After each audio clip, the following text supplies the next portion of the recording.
Dapur Sehat Roja, meracik makanan lezat menjadi sehat. Kesembuhan itu binillah, atas izin Allah Subhanahu wa taala. Bismillah.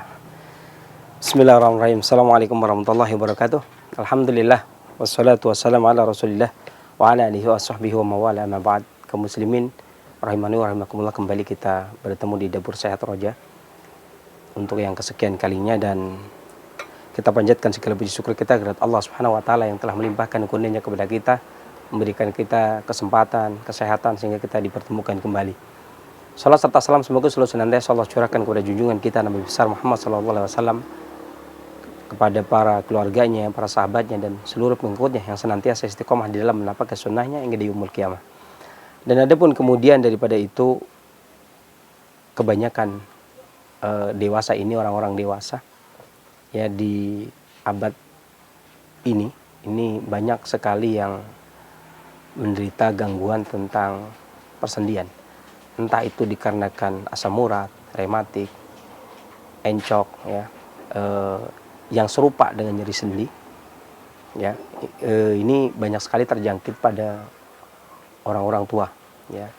Walaupun saya sebenarnya ingin mengatakan secara khusus tentang nyeri sendi, akan tetapi secara umum gangguan-gangguan tentang persendian, tentang tulang ini sangat banyak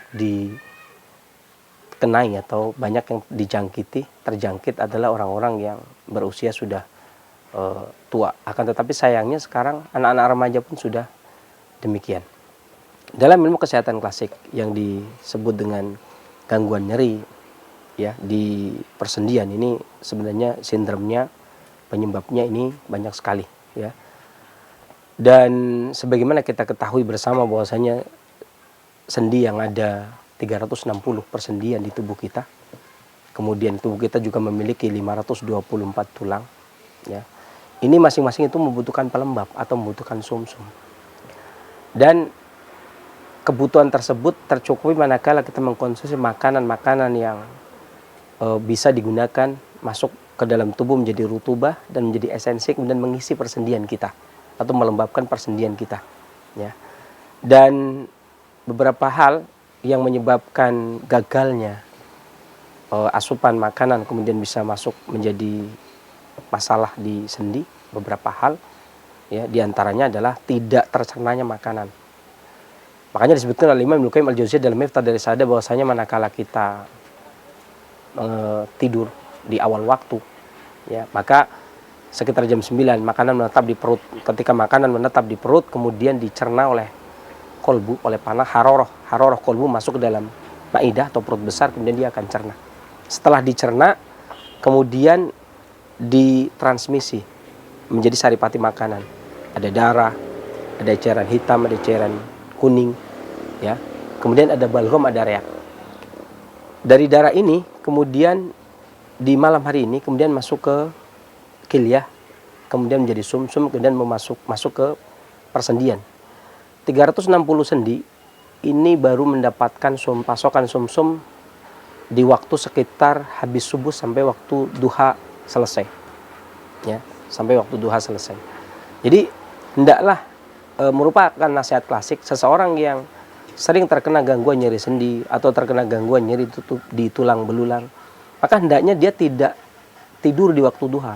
Dikarenakan di waktu duha ini bukan rizki dari sisi harta saja yang dibagikan, akan tetapi rizki dari sisi saripati makanan dibagikan ke seluruh tulang di waktu duha tersebut.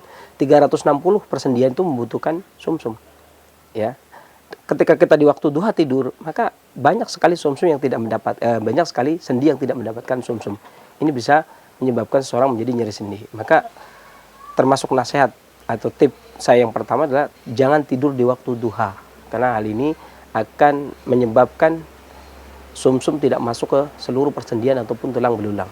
Itu yang pertama. Kemudian yang kedua, saya memiliki tip yang saya siapkan di sini, ya. Ini ada buah anggur, saya pilih anggur hijau. Kemudian ada buah nanas, ya. Ini buah nanas. Kalau anggur sudah terbiasa, ini anggur hijau, ya. Anggur hijau ini nggak harus anggur hijau, ya. Jadi anggur merah pun seperti ini pun bisa. Ya, tapi baring siapa yang punyanya anggur merah itu juga bisa, tapi anggur hijau ini juga bisa. Ini nggak ada bijinya, jadi bisa langsung di blender. Ya, anggur hijau ini rasanya manis, tapi keasamannya juga cukup bagus sehingga dia bisa melunakkan dan melembabkan, sehingga ketika ada sesuatu radang di persendian atau ada gangguan yang stagnasi di persendian, dia bisa melunakkannya. Ini yang pertama. Ini anggur, dia mengisi rutubah, mengisi kekurangan sumsum, mengisi kekurangan nutrisi, mengisi kekurangan rutubah. Akan tetapi dia juga melunakkan beberapa hal yang menjadikan penyumbatan. Itu yang pertama. Yang kedua, nanas. Nanas ini dikenal memiliki sangat banyak kandungan, baik dari sisi klasik ataupun dari sisi farmasi, efek farmakologi. Dia memiliki rasa yang manis. Manis ini punya dua sifat, yakni sifat lembab dan juga sifat hangat. Sifat hangat itu memupuk haroroh, sifat lembab memupuk rutubah. Ini sesuai dengan konsep tubuh, akan tapi dia juga memiliki rasa yang asam, dan asamnya menguatkan fungsi hati. Ini yang kedua. Kemudian yang ketiga, pepaya. Pepaya ini bagus untuk sistem cerna, sehingga beberapa makanan-makanan, entah itu purin, ya, entah makanan-makanan yang tidak bisa dicerna, entah itu lemak. Maka ketika pencernaan kuat, karena dia merupakan tonik limpa, ini sangat efektif digunakan. Kemudian yang berikutnya adalah jahe. Ini jahe, kalau di rumah ada jahe merah maka gunakan jahe merah. Kalau nggak ada jahe emprit, kalau nggak ada juga jahe gajah juga nggak apa-apa.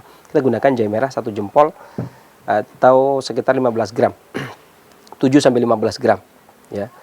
Dan jahe ini bermanfaat untuk pedasnya, karena dia memiliki sifat yang panas, kemudian memiliki rasa yang pedas, dan pedasnya itu membuyarkan bekuan.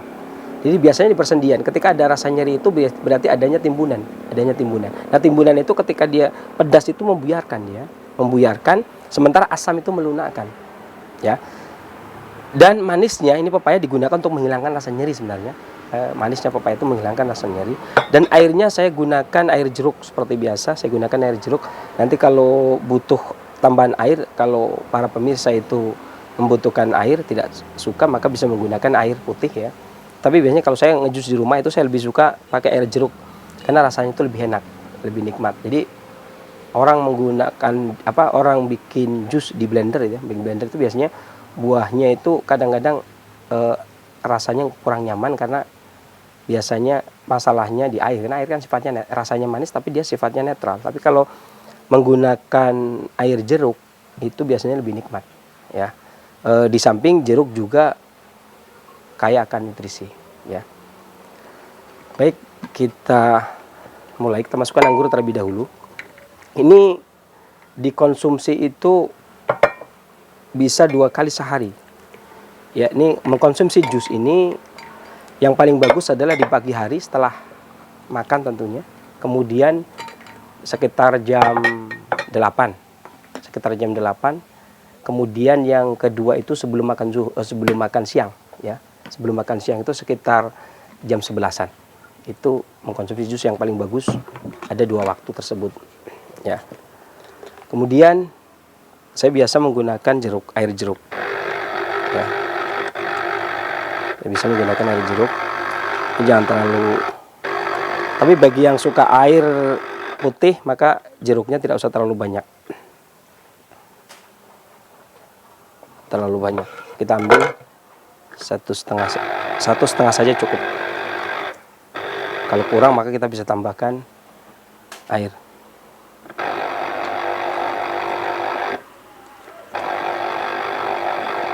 Ya,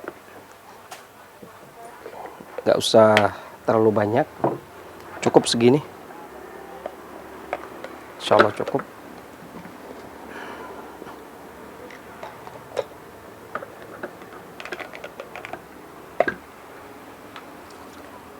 Nah, kita boleh tambah air secukupnya. Ini sebenarnya jadinya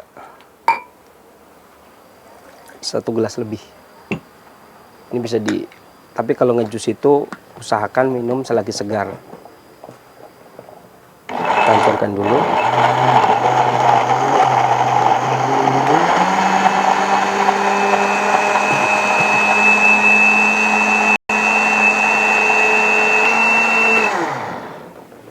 boleh kita tambahkan madu. Kita menggunakan madu itu 1 sendok makan.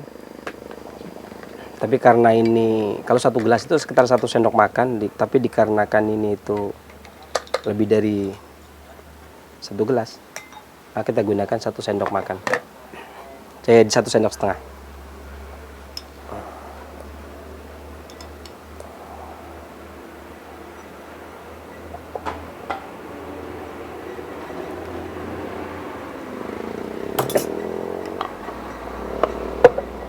Aduk sampai rata.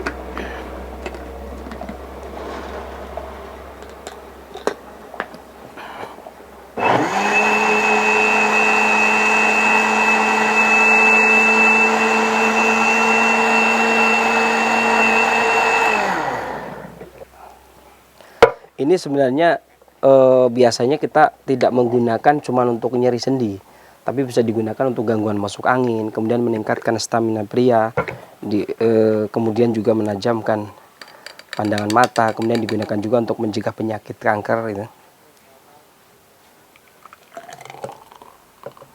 Nah, ini masih ada. Saya katakan tadi biasanya ada 2. Kita dapat biasanya 2 gelasan. Kalau bahan-bahannya segitu. Ini sebenarnya kita biasa menggunakan resep ini itu bukan digunakan hanya untuk nyeri di persendian saja, tapi digunakan juga untuk gangguan masuk angin. Kemudian juga berbagai macam penyumbatan yang lainnya, bisa juga rematik, ya.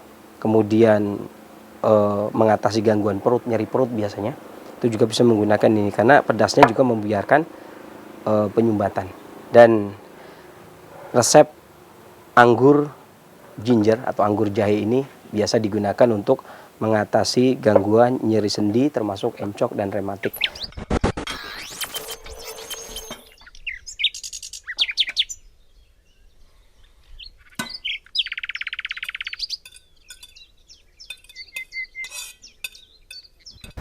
Mudah-mudahan tip kali ini bermanfaat ya, dan manfaat semua dari Allah Subhanahu wa taala. Kekurangan dari saya akhiri bila taufik wal hidayah. Alhamdulillahirabbil alamin. Wassalamualaikum warahmatullahi wabarakatuh. Dapur Sehat Roja, meracik makanan lezat menjadi sehat. Kesembuhan itu biidznillah, atas izin Allah Subhanahu wa taala.